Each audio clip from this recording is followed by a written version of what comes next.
வணக்கம். நம்ம இப்போ 2025ஆம் வருடம் சிம்ம ராசிக்கு என்ன மாதிரியான பலன்கள் நடக்கும் அப்படின்னு சொல்லி பார்க்க போகிறோம். சிம்ம ராசிக்கு அஷ்டமத்து சனி இந்த 2025 ஆரம்பிக்கு.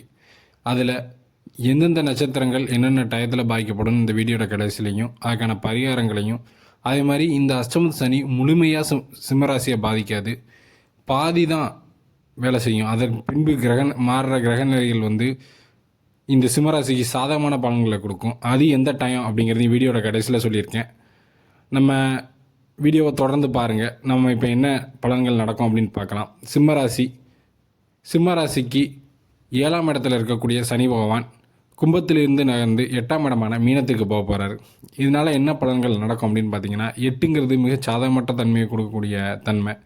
2025ஆம் வருடம் நீங்கள் மார்ச் மாதத்திற்கு பின்பு கண்டிப்பாக புதிய தொழில் தொடங்க வேண்டாம். வேலை மாற்றம் பிளான் பண்ணியிருந்தால் அதையும் ஸ்டாப் பண்ணிடுங்க. இருக்கிறதுலே மெயின்டைன் பண்ணுங்கள் ஒரு வருஷத்துக்கு. ஏன் அப்படின்னு கேட்டிங்கன்னா, நீங்கள் என்ன ஒரு விஷயத்தை எடுத்தாலும் இந்த அஷ்டமத்து சனி நடக்கலை, உங்கள் பிறப்பு ஜாதகத்தில் நல்ல ராஜயோக தசைகளே நடந்தாலும் பெரும்பான்மையான அளவு நெகட்டிவான பலன்கள் தான் நடக்கும். அதுக்காக இந்த 2000 வருடமும் முழுமையாக நடக்குமான்னு கேட்டால் கண்டிப்பாக இல்லை. அதன் பின்பு இப்போ குரு பகவான் உங்களுக்கு 11ஆம் இடத்துல இருக்கார். அவர் நேராக 5ஆம் இடத்தை தொடர்பு கொள்கிறாரு. இது ஒரு நல்ல அமைப்பு. 1000 தான் இருந்தாலும் 5ஆம் இடத்தை குரு பகவான் தொடர்பு கொள்கிறதுனால உங்களுக்கு சில அதிர்ஷ்ட நிலைகளும் செயல்படும். இருந்தாலும் பெரிய அளவில் ரிஸ்க் எடுக்காதீங்க. முக்கியமாக திருமணம் பார்த்துட்ருக்கவங்க ஒரு தடவைக்கு 2 தடவை ஜாதகத்தை செக் பண்ணி பாருங்கள், பொருத்தங்களை செக் பண்ணுங்கள். அது மாதிரி ப்ராக்டிக்கலாக அவங்களோட கேரக்டர் எல்லாமே செக் பண்ணுங்கள். ஏன்னா அஷ்டமத்து சனியில் நடக்கக்கூடிய 70% திருமணங்கள் கிட்டத்தட்ட தோல்வியில் முடியுது. அதனால் நீங்கள் மிகவும் கேர்ஃபுல்லாக இருக்கணும். வேறு என்னென்னு பார்த்தீங்கன்னா, உங்களோட திருமணம் ஆனவர்கள் மச்சானோட சேர்ந்து தொழில் தொடங்கினேன், ஃப்ரெண்டோடு சேர்ந்து தொழில் தொடங்கினேன், இந்த மாதிரி எந்த காரியத்தையும் பண்ணாதீங்க. உங்களுக்கு சாதகமாக இருக்காது. வேலை பார்த்துட்ருக்கவங்க இதோட பெட்டராக ஒரு வேலைக்கு போகிறேன்னு நீங்கள் போனீங்கன்னா அந்த வேலையில் மிகப்பெரிய சிக்கல்களை சந்திக்க வேண்டிய சூழ்நிலைகள் ஏற்படும். ஆனால் இதெல்லாம் உங்களை பெரிய அளவில் பாதித்து மன அழுத்தம் கொடுக்குமான்னு கேட்டால் கண்டிப்பாக இல்லை. கடகராசிக்கு ஏற்பட்ட மாதிரியான பலன்கள் ஏற்படாது. ஏன் அப்படின்னா, அங்கே சனி 8ல் ஆட்சியாக இருந்து கெடுபலன்களை கொடுத்தார். சிம்மத்துக்கு அப்படி கிடையாது. இன்னொரு நல்ல விஷயம் என்ன அப்படின்னு கேட்டிங்கன்னா, 2025ஆம் வருடம் குருவான் 11ஆம் இடத்துல இருந்தாலும் இந்த அடுத்த வருடம், அதாவது 2026ஆம் வருடம் அவர் 12ஆம் இடத்துக்கு வருவார். உச்சமாவார் 12ல். அப்போ என்ன நடக்குன்னு கேட்டிங்கன்னா, அவர் 9ஆம் பார்வையாக அந்த சனியை பார்ப்பார். அதனால் இந்த 2.5 வருடம் முழுதும் உங்களுக்கு கெடுபலன்கள் நடக்காது. ஒரு வருஷம்தான். அதை நல்லா நோட் பண்ணி வச்சுக்கோங்க. மற்ற ராசிகள் மாதிரி நீங்கள் பாக்கியம் பண்ண மாட்டீங்க. குரு பகவான் உச்சமாகி சனியை பார்க்க ஆரம்பிச்சிட்டாங்கன்னா அது உங்களுக்கு அதிர்ஷ்டமாக செயல்பட ஆரம்பிச்சிடும். அந்த நேரத்தில் நீங்கள் ஓரளவுக்கு எல்லா விஷயத்துலையும் அதுலேயும் நீங்கள் கேர்ஃபுல்லாக தான் எடுக்கணும். ஏன் அப்படின்னு கேட்டிங்கன்னா, சனி பகவான் 8லேருந்து 3 வரைக்கும் இங்கே கேர்ஃபுல்லாக தான் இருக்கணும். கொஞ்சம் தைரியமாக இருந்துக்கலாம். அந்த ஒரு வருடம், இந்த 2025 வருடம் முடிஞ்சு 2026ஆவது வருடம் மார்ச் மாதம் ஏப்ரல் மாதங்களில் குரு பகவான் பயிற்சி ஆவார். அது நடந்துருச்சுன்னா நீங்கள் ஓரளவுக்கு பிரச்சனை இல்லாமல் இருக்கலாம்.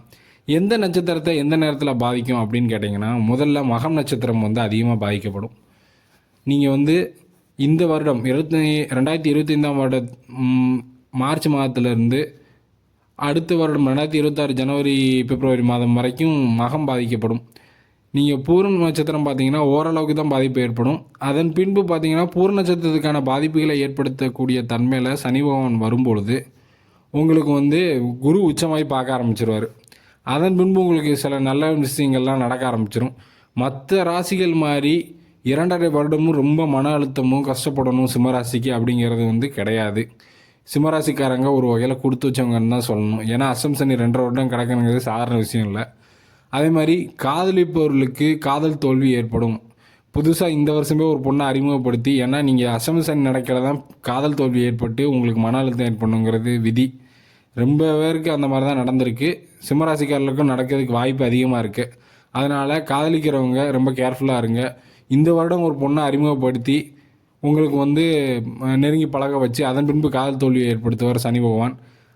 அதன் மாதிரி பார்த்தீங்கன்னா 30 வயதே தாண்டினவர்களுக்கு பண இழப்பை ஏற்படுத்துவார். நான் எங்கேயாச்சும் ஷேர் மார்க்கெட்டில் போட்டேன், ஷேரில் போட்டேன், இங்கே இப்போ 1 லட்சம் போட்டால் 10 லட்சம் ஆயிரும் அப்படின்னு என் நண்பர் சொன்னார், பிட்காயின் வாங்கினேன். இந்த மாதிரியான எந்த ஒரு விஷயத்திலும் நீங்கள் ஈடுபடாதீங்க. இது எதுவுமே உங்களுக்கு சாதகமான பலன்களை ஏற்படுத்தி தராது. லாங் டேர்மாக நீங்கள் இன்வெஸ்ட் பண்ணுறத கூட நீங்கள் இப்போ தொடங்க வேண்டாம் தான் நான் சொல்லுவேன். ஏன் அப்படின்னா உங்களுக்கு தவறான பாதையை இந்த சனி பகவான் வந்து காமிச்சு தப்பான வழியில் இன்வெஸ்ட் பண்ண வச்சுருவார். மார்ச் மாதம் சனிப்பயிற்சி நடக்க இருக்குது. அதுக்கு முன்னாடி 2 மாதத்துலேருந்தே நீங்கள் உஷாராக இருந்துக்கோங்க. ஏன் அப்படின்னா அதுக்கு முன்பிலிருந்தே சனி பகவான் வந்து அதுக்கான வலைகளை பின்ன ஆரம்பிச்சிருவார். இதற்கு பரிகாரம் என்ன அப்படின்னு கேட்டிங்கன்னா, முடிஞ்சால் திருநள்ளாறு போயிட்டு வாங்க. திருநள்ளாறு வந்து சனிப்பயிற்சி அன்னைக்கு போயிட்டு வாங்க. அப்படி இல்லைன்னா உங்கள் ஜென்ம நட்சத்திரம் அன்னைக்கு போய் சிவபெருமான் பார்வதியை வணங்கி அர்ச்சனை பண்ணி அங்குள்ள சனி பகவானையும் வந்து வணங்கிட்டு வாங்க. சனிக்கிழமை வந்து எல் தீபம் எரிங்க. பக்கத்தில் அருகிலுள்ள சிவன் கோயிலில் உள்ள சனீஸ்வரருக்கு எல் தீபம் எரிங்க. ஊனமுற்றவர்களுக்கு, அதாவது நீங்கள் சனீஸ்வரர் கோயிலுக்கு போய் எல் தீபம் எரிக்கிறீங்கன்னா சனிக்கிழமை காலைல 6 to 7 அந்த சனி ஹோரையில் போய் வந்து வழிபட்டுவாங்க. அல்லது இரவு 8 to 9 இந்த மாதிரி சனி ஹோரையில் சனிக்கிழமை போனீங்கன்னா உங்களுக்கு மிகுந்த பலன்கள் கிடைக்கும். அதே மாதிரி உடல் ஊனமுற்றர்கள் இருப்பாங்கள்ல, கால் கை ஊனமுற்றவங்க, முக்கியமாக கால் நொண்டி நடக்கிறவங்க, அதேமாதிரி இந்த குப்பை எல்லாம் வந்து கலெக்ட் பண்ணுவாங்கள்ல வீட்டுக்கு வந்து, அந்த தொழிலாளர்கள், இவங்க எல்லாமே சனியோட அம்சம். நீங்கள் இவங்களுக்கு எந்த அளவுக்கு நல்லது பண்ணுறீங்களோ அதுக்கு ஈக்குவலான நல்ல பலன்களை வந்து சனி உங்கள் வாழ்க்கையில் ஏற்படுத்துவார். இந்த அசுமத்து சனியை வந்து நீங்கள் எளிதில் வந்து கடந்து போகலாம். அதனால் நீங்கள் ஊனமுற்றவர்களுக்கும் அனாதை குழந்தைகளுக்கும் உணவளிக்கிறது, இது போன்ற பரிகாரங்களை பண்ணாலே உங்களுக்கு வாழ்க்கையில் மிகுந்த நன்மைகள் நடந்து நீங்கள் ஒரு நல்ல நிலைமைக்கு வருவீங்க அப்படின்னு சொல்லி இந்த சிம்மராசிக்கான பலன்களை நான் முடிக்கிறேன். நம்ம அடுத்த வீடியோவில் சந்திக்கலாம். நன்றி, வணக்கம்.